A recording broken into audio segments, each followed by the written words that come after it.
that leads your soul to me. Some say love is hunger, and is taking me. I say love is power, and you, it's only seed.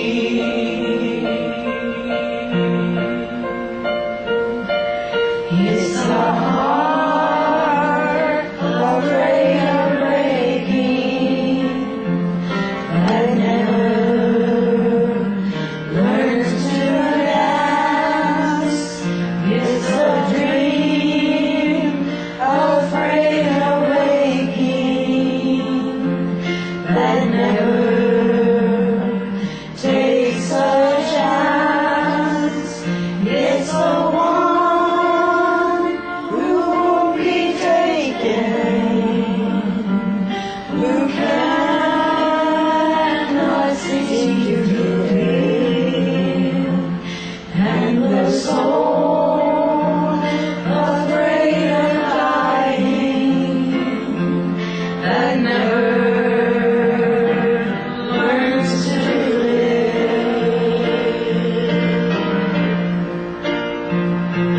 When the night has been too lonely and the road has been too long, and you think that love is only for the lucky and the strong, just remember in the winter, far beneath the winter snows, lies the sea that listens love in the spring becomes the rose.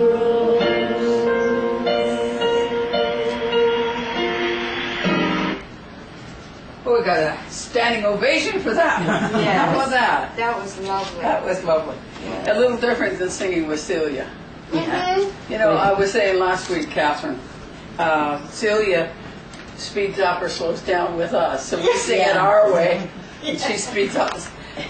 The music doesn't. It goes, or it stays behind us or goes before us. That's it. Okay, I'd like to welcome everybody, the online people particularly, and to Reverend Dale, who's listening to us from up in Ravenby, just outside of Clearwater, so it's quite a ways. So Dale will chime in every once in a while when she wants to have something to say, and this is wonderful that we can do this. Mostly what we're doing now is the online things, and we're having different speakers to come in that we care about and have them talk so that the online people, we can build the online church up and manage to keep going.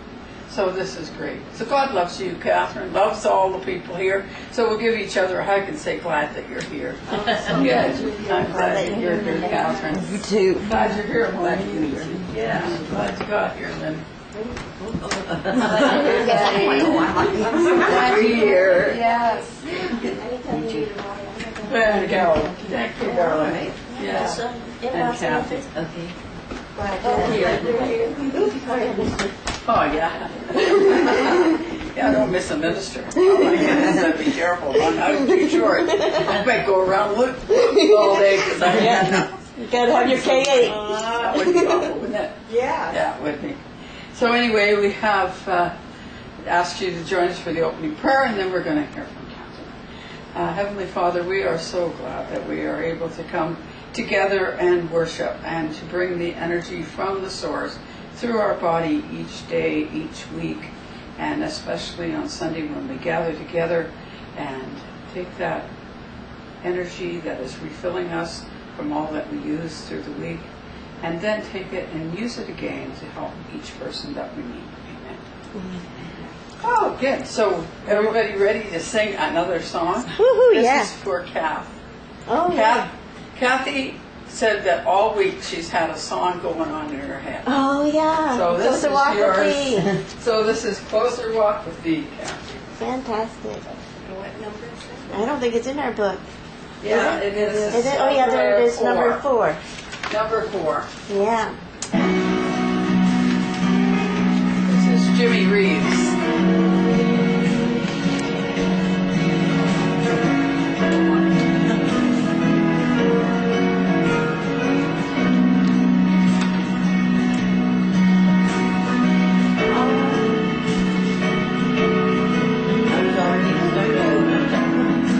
I think it's supposed to be Jim Reeves singing.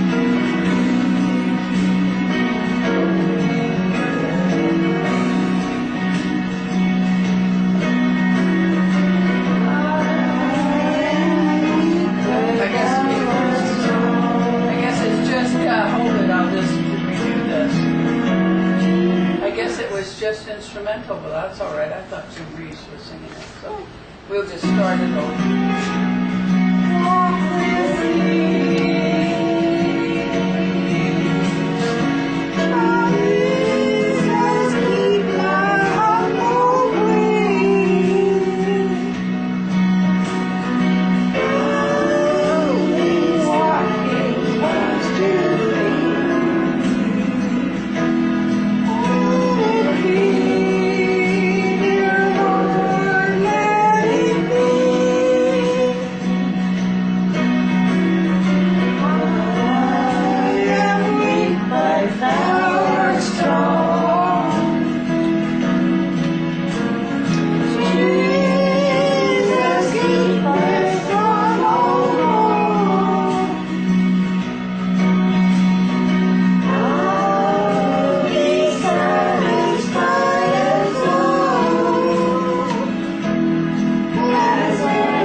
Leave it at that one.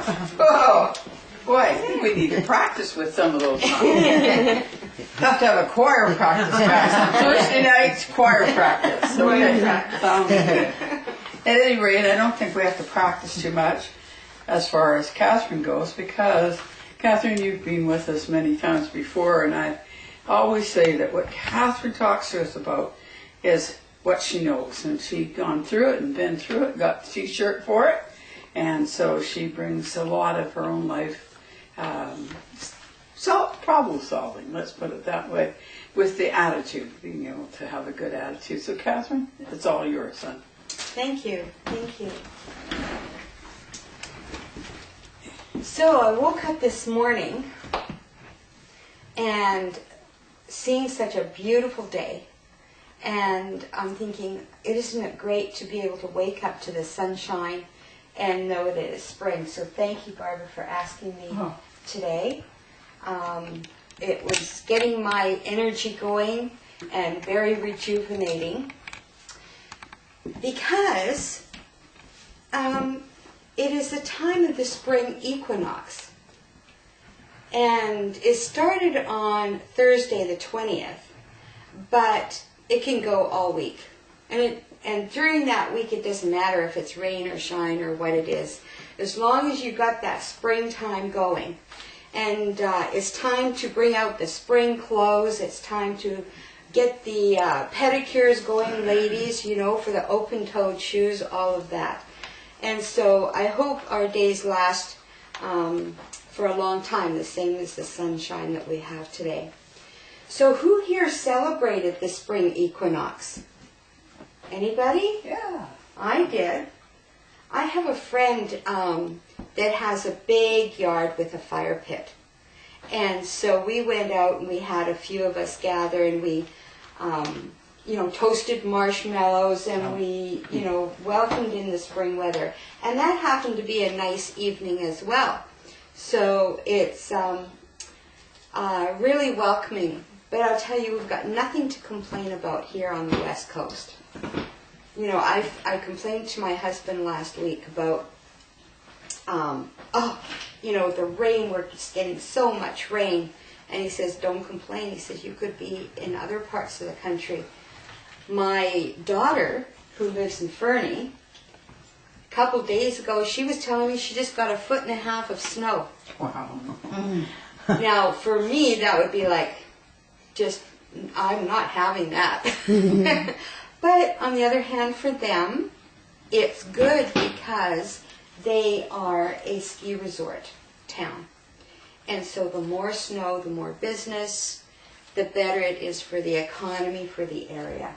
So it is good in all the right places. Good. As long as it's not here and on the mountain, I'm okay with that.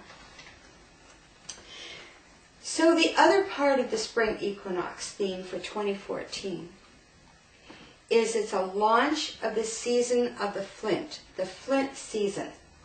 Now, who here knows what that means?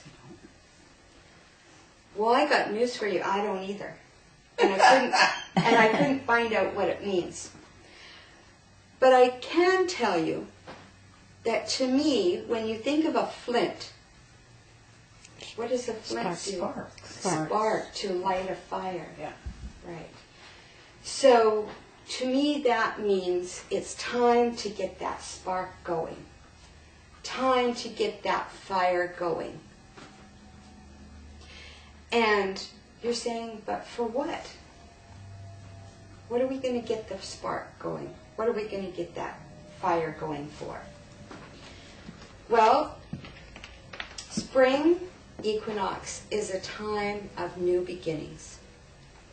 Time to manifest things. Time to be inspired.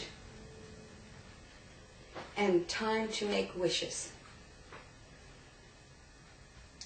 So if you had to think about what you were going to wish or want, that's a big question. At least it is for me. And if I had to narrow it down to one particular thing, that would be a hard task for me. Because we are a multifaceted being, and there's more than one part to us. We have our health, of course, that's extremely important. We have our spirituality, which is also very important, because we are body, mind, and spirit beings. But if you were thinking of something that you were wanting to get all fired up about and bring out your passion, and it doesn't matter what it's about. Don't think with your left brain. You know what your left brain is, right? Think with your right brain and just think of outside the box. What would it be that would light a fire under you? Now, some people, they know it right away. You know, they say, oh, and you know, it actually could be a negative thing. that lights a fire under you and gets you so steamed up that you're right on the bandwagon and you're just doing whatever. But as long as it has a positive ending to it, and it's for right, and it's for just. And so that's what I would like you to think about this morning. When you think about something passionate that you're passionate about, and it just gets you going, what would you be willing to change or sacrifice or give up to make that happen? Now, through the history of mankind, there's been persecutions of all different kinds. There's been persecution of Christians. There's been persecution of the blacks. There's been persecution of the Jewish people, and I could go on. The pain and the torment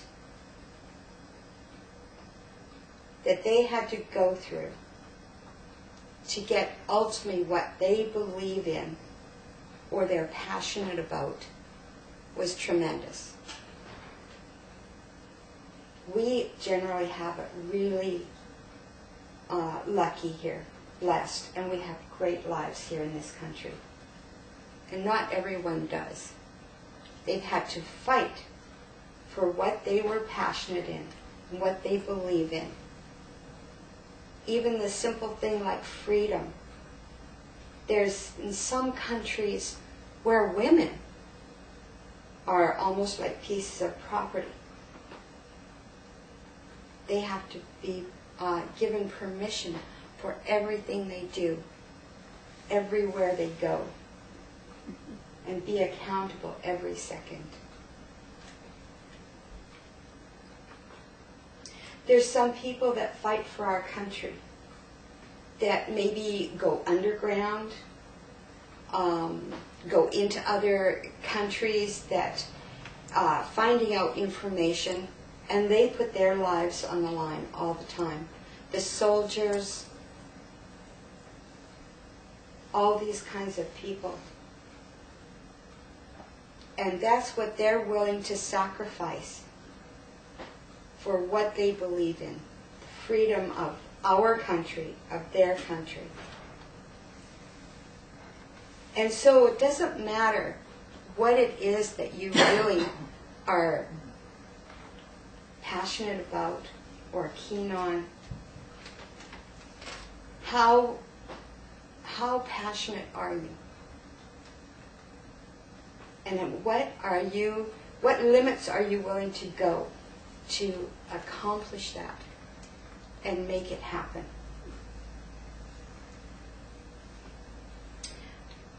There's another example in the Bible.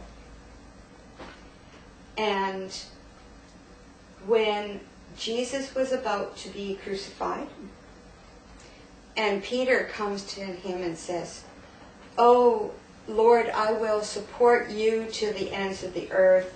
I will go the distance. I totally believe in you, and I'm willing to do anything."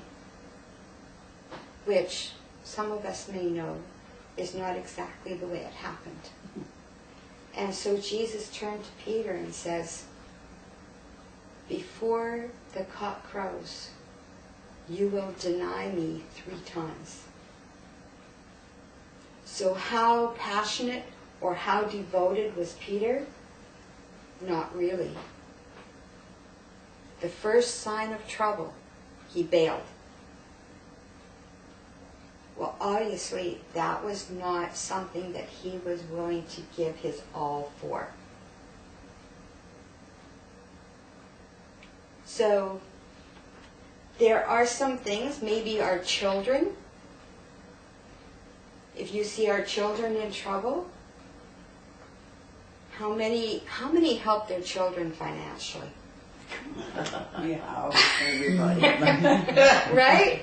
Yeah. Oh, geez, I can't pay my electric bill, and, I'm short on the rent, and, there's no food in the fridge. What do? Here you go. Maybe we had planned on going and getting that new outfit or that new car, that new stereo. Nope, but here you go. Because they and their well-being was more important than what we wanted. And so these are the kinds of sacrifices and things that we're willing to give up for something that's really important to us.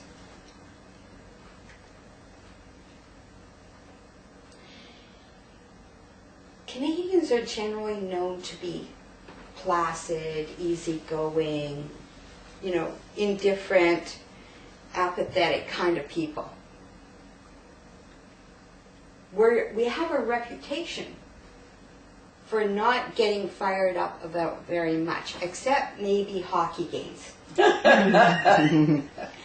that interesting that that's the one thing that can unite this country? Yeah. The government can't do it. The churches can't do it. But you get a good winning Canada team and you've got us all on board. And we're out there cheering and we're yelling and rioting. Whatever it, we're very expressive about that. So what would happen if you woke up one morning all fired up about life? What if you knew exactly why you're here and what you're supposed to be doing? Well, I want to share with you that if you are alive and breathing and able to think and do, you are doing exactly what you're supposed to be doing. You are exactly where you're supposed to be, doing what you're supposed to be doing. And the secret to that is just being open. Open to being guided, open to opportunities, open to the information that can come to you. So yes, you can get all fired up and passionate about it. It's great. But as long as you keep following your life purpose, which is not hard, you're all here. And what do I say, Barbara? Whoever's meant to be here will be here. And that's the way I feel about everything. So, kind of in the opposite, it tends for me not to get fired up. When I'm thinking, oh, it should be this way, or more people should be here, or whatever. Whoever is supposed to be here is here.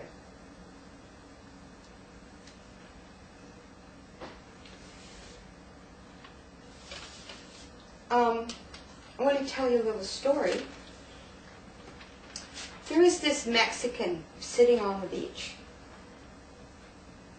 And he's just relaxing and enjoying his time there. He has a little piece of wood and he's whittling something out of the wood. Has a drink beside him. And he owns this modest home on the beach, very prime property. And him and his wife, they have a couple of guests come, tourists that book in, and it's a bed and breakfast. And she takes them huevos rancheros. You know what huevos rancheros is? Sounds good. Eggs. Yeah, it's Mexican style, so they're quite spicy. They're just basically fried eggs with salsa, very hot salsa on. Anyways, they enjoyed doing this. And they were living a pretty good life. Well, this one tourist comes along and he says, Jose, he says, you know, you have a fabulous place here. If you tore down this house, you could build a big hotel. And you could have lots of money coming in. People would love to stay here. And the Mexican's nodding. Still carving his wood. He says, you could get people to work for you. You could hire people. Your wife wouldn't have to cook anymore. And then you could sit on the beach and just relax. And the Mexican looks up at him and he says, how is that different than what I'm doing right now? So, what I'm getting with the moral of that is, it's not how you get there, but it's the end result. Mm-hmm.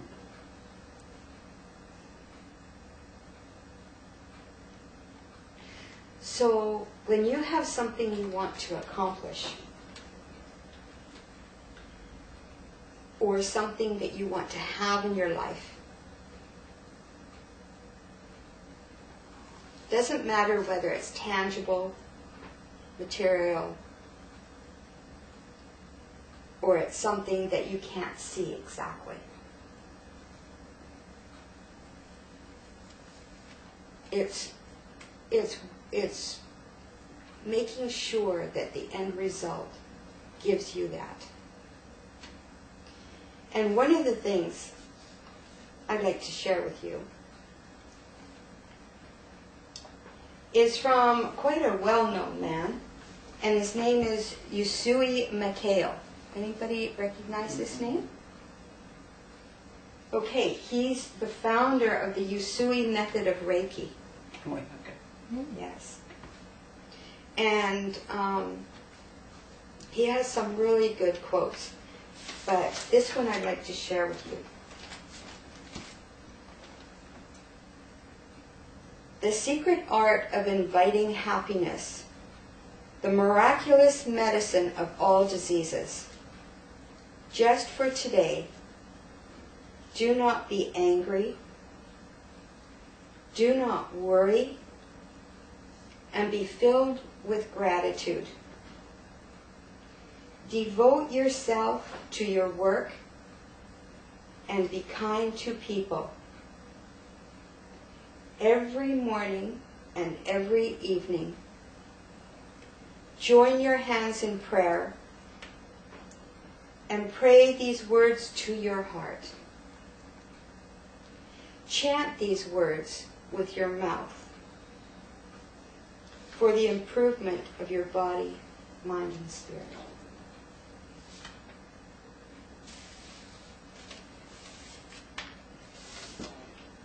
So the last thing I would like to leave with you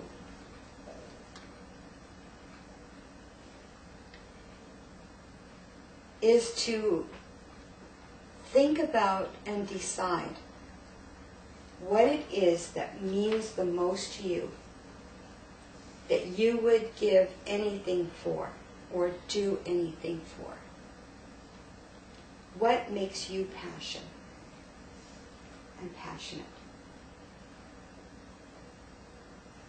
And so get that flame of the spring, the time of manifestation, time of doing, time of renewal, to get you going. And just make that happen. And you can start right now by realizing you're exactly where you're supposed to be, doing what you're supposed to be doing. Thank you. That was wonderful, as usual. Oh, great. Well, I'd like to thank Katharine for coming. The idea of the chapel now, of course, is that we're online. That's where we started, and that we're reaching a lot of people out there. A lot of the people that used to be able to come to the larger chapel do follow us online now. So that's really good, and we feel good about that. We are a healing ministry, so I'm going to get Kathy just to key this one up, and we are going to do a little meditation, healing meditation, and then we are going to continue on with chapel service. Here, I'll give you a little seat. Be able to sit down and just relax. And allow the energy to come through you to help you heal yourself and to help heal other people. Think about those people. We do have a bowl here that you can put a name in if you choose to. And we got a problem there, okay? Well, we just hadn't got it set up, I guess. And if you have anybody that needs healing, just put it in there. We do have the healing facilitators do healing on that every day. And they do their own prayers. They do prayers for the bowl. And we don't have to have anybody's second name because God knows who we're praying for. Are we stuck there? Uh-oh. It's just not working like it usually does. I've got the volume all the way up. Is there a volume button up here? It should just start once it's... Well, it started. It's just really quiet.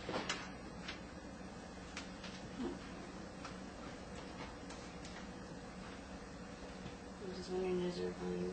Electronic things. We're going to put that one on the computer. The thought, There we go. and the healing will begin.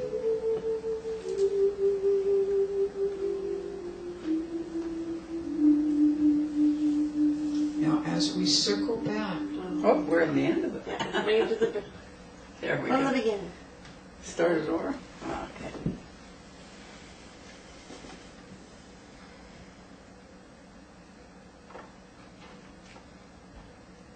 It's really, it's not cooperating today.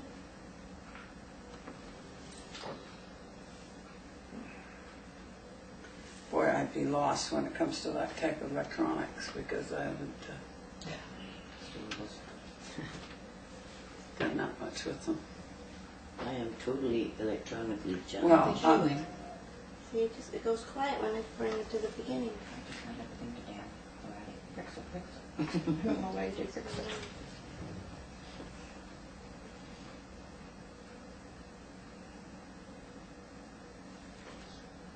You wanna,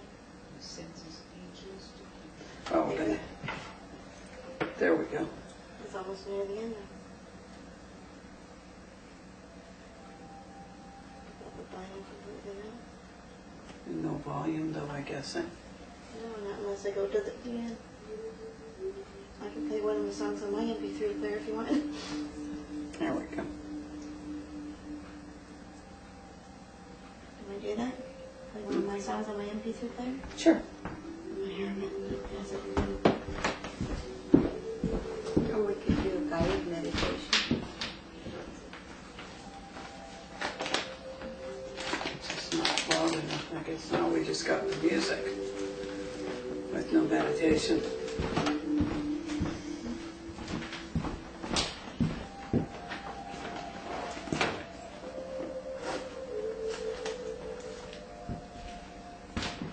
Okay. Well, we have backup here, Cal. We can shut this one off. There we go.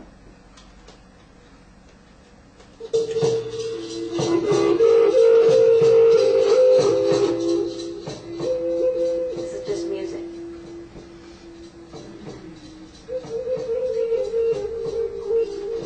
That's about 2 minutes. Does it have voiceover? No, that's just music. Just music. Yeah. Do you want me to do a guided? with the music with that. Okay. Yeah, that's good, yeah. Okay. Opportunity knocks. So we're just going to be in a relaxed position. We're going to have our hands open to healing. Closing our eyes.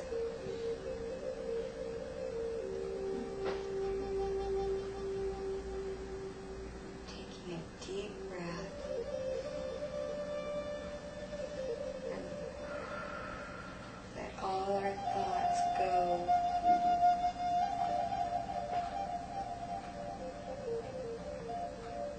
Let our mind be still and quiet. One more deep breath. All the way down and let it all out.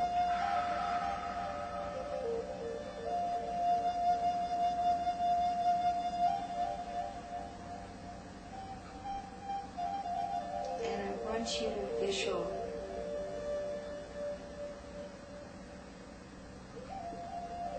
in the darkness of your eyelids, you see beautiful colors, pinks and greens and yellow, like a kaleidoscope.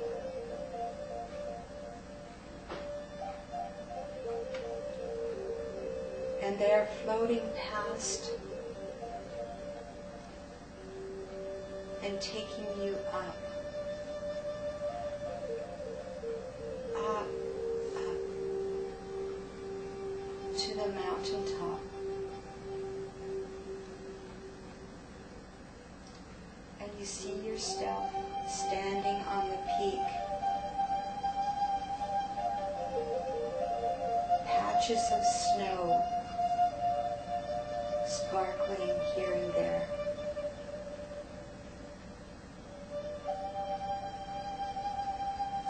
As you look out, you can see other mountains. You can see the valleys. You can feel the closeness to spirit. And you can feel the spiritual healing energy descending upon you.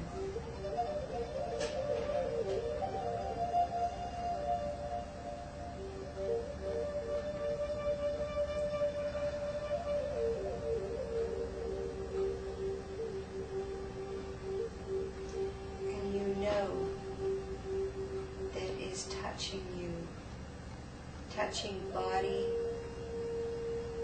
mind, and spirit.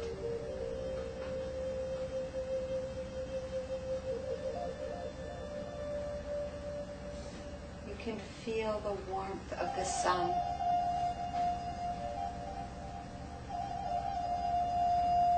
You can hear the sounds of the birds singing.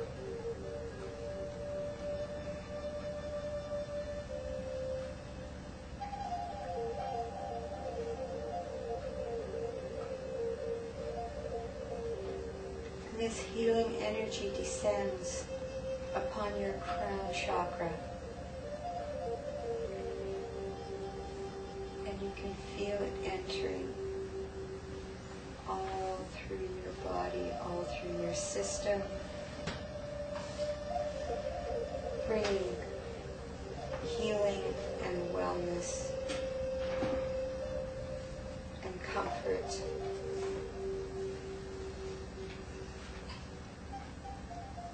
And it works its way down over your shoulders, past your chest, into your arms, down through your abdomen, and into your legs, your knees, down into your feet.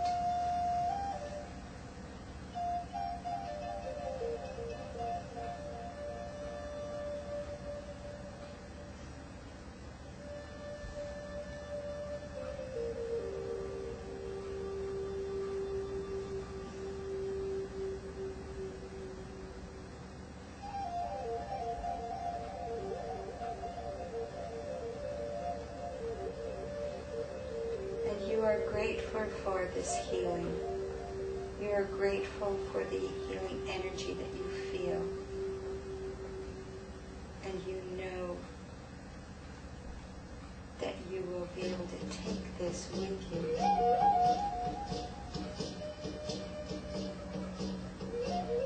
When you descend from this mountain and you walk your path, you take this warm, loving, healing energy with you.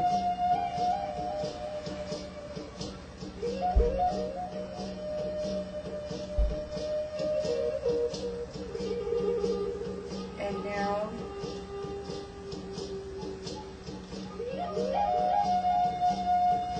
you spread your arms and you give thanks.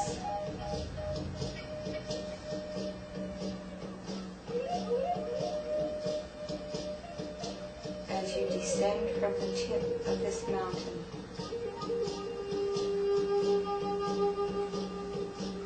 and gently return to your seat, to your chair, to this room, bringing all that healing energy with you.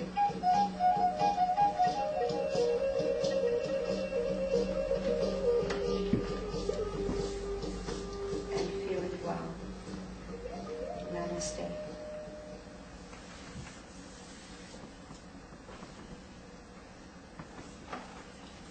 Thank you, Ken. That was beautiful. Nice to have a nice little change. I guess it was meant to be. Yeah, it was meant to be. You don't want to bore them. No. There you go. Well, I'd like to thank the healing facilitators from both sides, both on this side, yourselves, and the people that are coming from Spirit, who are helping us bring that from the source to help us heal ourselves and heal those that are out there that are in need. And so now we do a little bit of care and share, which you know, Katharine, and so I'd like to care and share a little bit about what you were talking about, getting fired up, waking up first thing in the morning, getting fired up. And many years ago, I guess I was probably just a little over 30, and Ozzy and I had, again, for about the fourth time, well, maybe third time, completely been wiped out. We had a farm in Ontario, and 2 years of drought, and third year flooded out. We decided that we better pack up the kids and come back to British Columbia, where it's lovely. And so we started all over again. And so we bought a house in New Westminster that was a 10-room house and 2 main bathrooms and all of that. And I was running a boarding house, had 5 small kids under 11, and a boarding house, and been doing it for a while.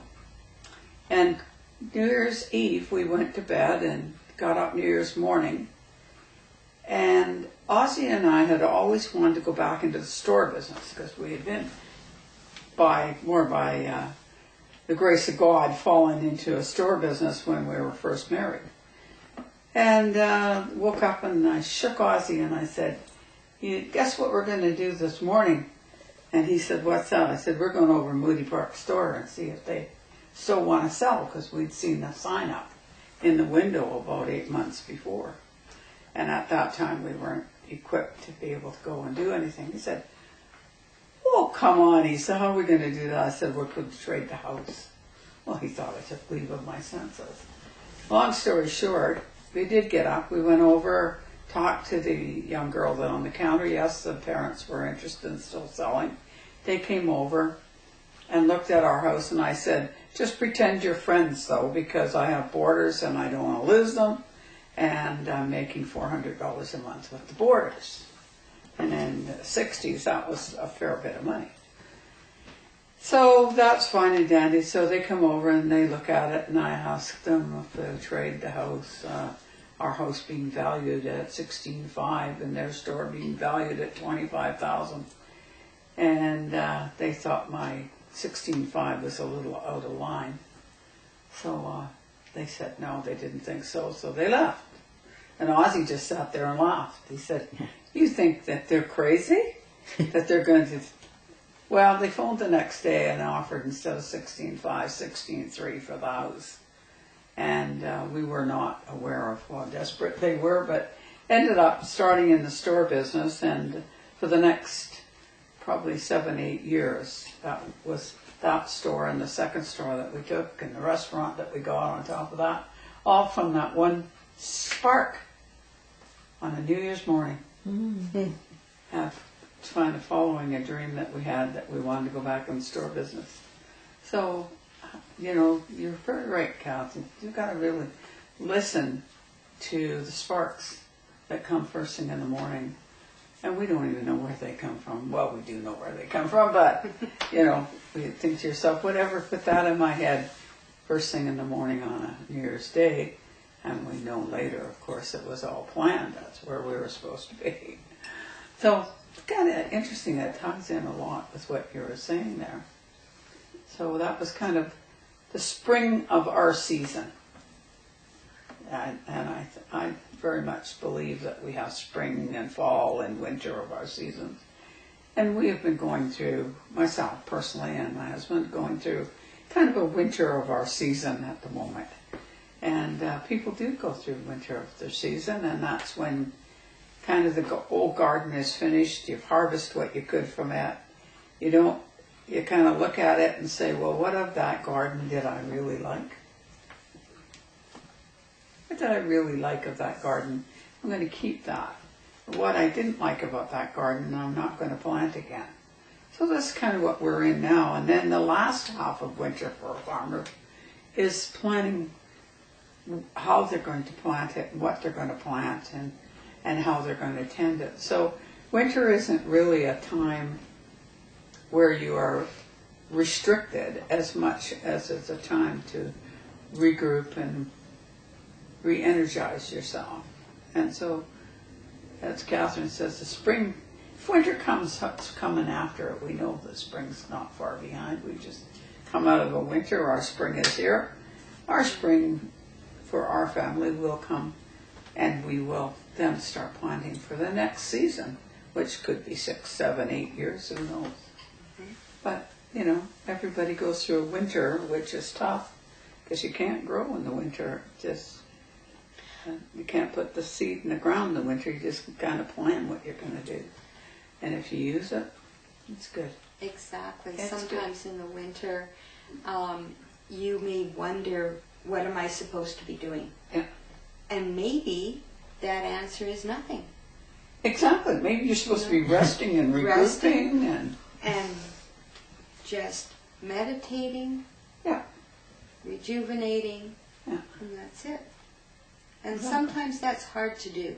It is, and very hard to do. And sometimes it's a case of just saying, okay, fine, I've got my storehouse, I'll live on that, and I'll wait until the spring comes and I can carry on and bring that new season in and get those new sparks that Catherine's talking about. Wake up with the spark, just like those little snow flowers that come up and poke their head through the snow, the cockroach. I can't even say what they are. Crocuses. They pop their head right through the snow.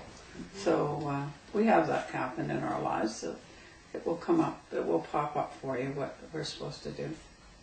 So thanks, Katharine. That was good. Thank you. Coming up, talking about what's coming up.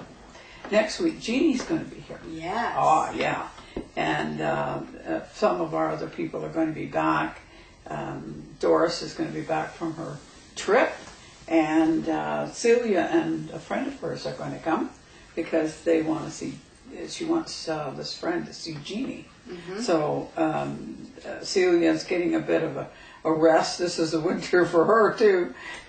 Not just entirely to good winter from us that we're not having her come every Sunday, but she's still playing at 4 or 5 groups that she works with all year. She does a lot of music for a lot of groups. So Celia will be here. We'll get a chance to see her.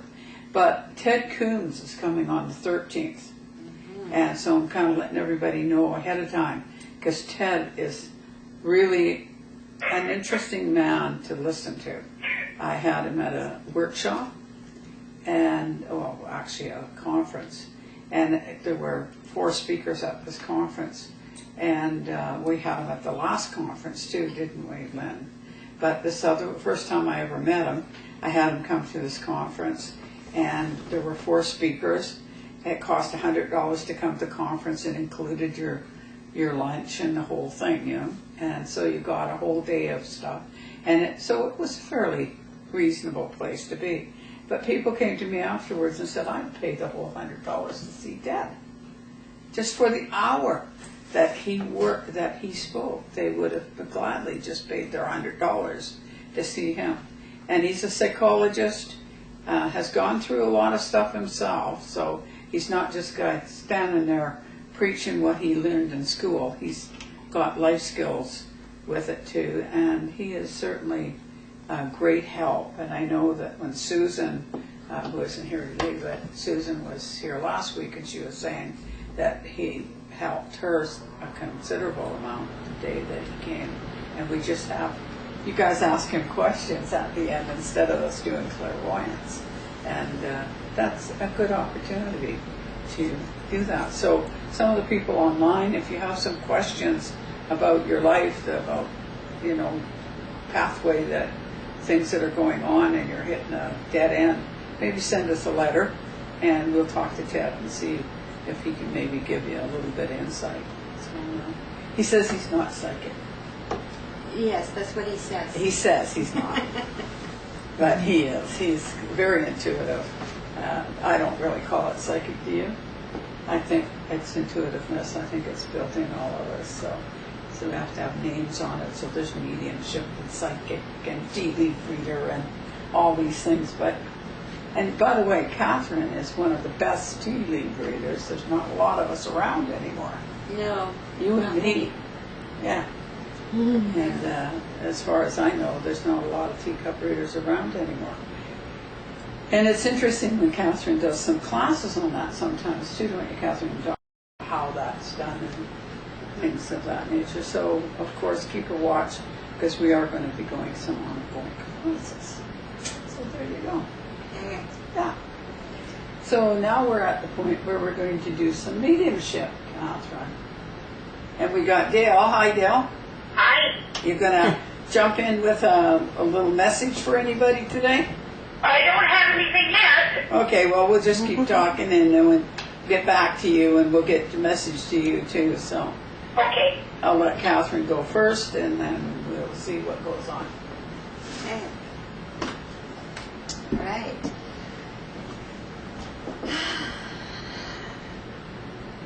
Okay, well, I can feel like I'm getting into the zone because I've forgotten your name already. Linda, thank you. And that's a common occupational hazard with me. Because, I believe that we relate to people more energetically than by labels or names, but for practical reasons we need to have that. So Linda, okay.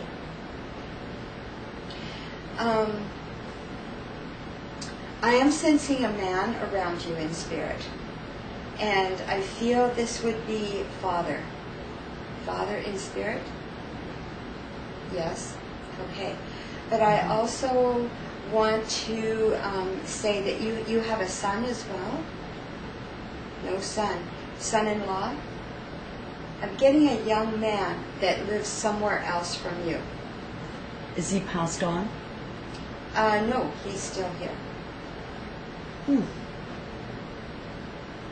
Not that I can just tip him in. This man that's around you is asking about this young man, that he would be referring to inquiring about how he's doing. Who would that be? There's a, well, when I say young man, he is a grown man. I feel like he's, you know, not close to you. There's someone in your family that you have been concerned about, a man and his well-being, his occupation.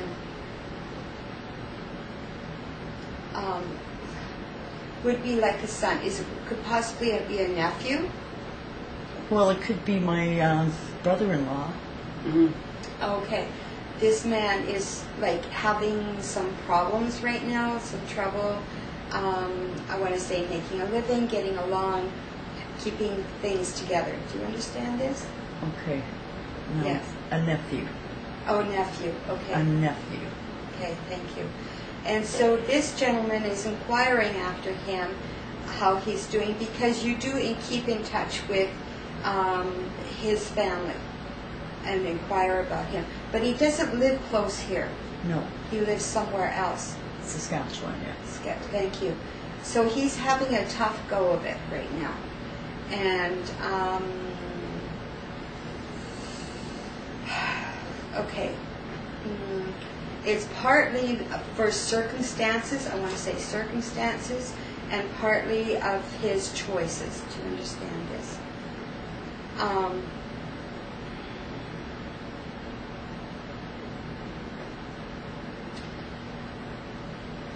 You know, I'm just feeling like he doesn't have the incentive anymore. He's lost that. Things have happened to him in the past, I want to say year, that have just brought him down. Do you understand this? Yes, okay. So he's inquiring about him, and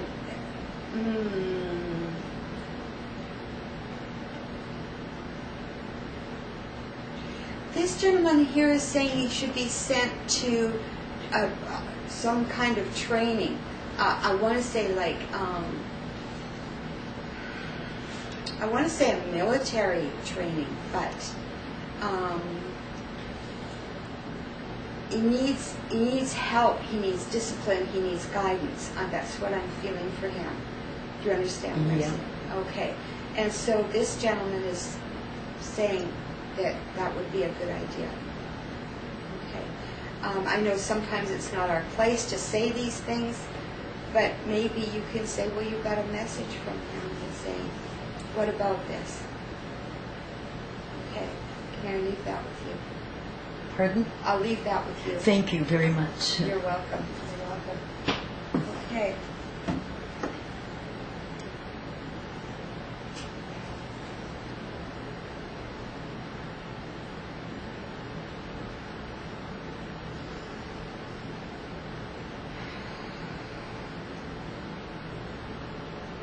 Then can I come to you, please? I'm also getting a man in spirit around you, but he's younger rather than older. I'm not feeling like he passed old. And this man,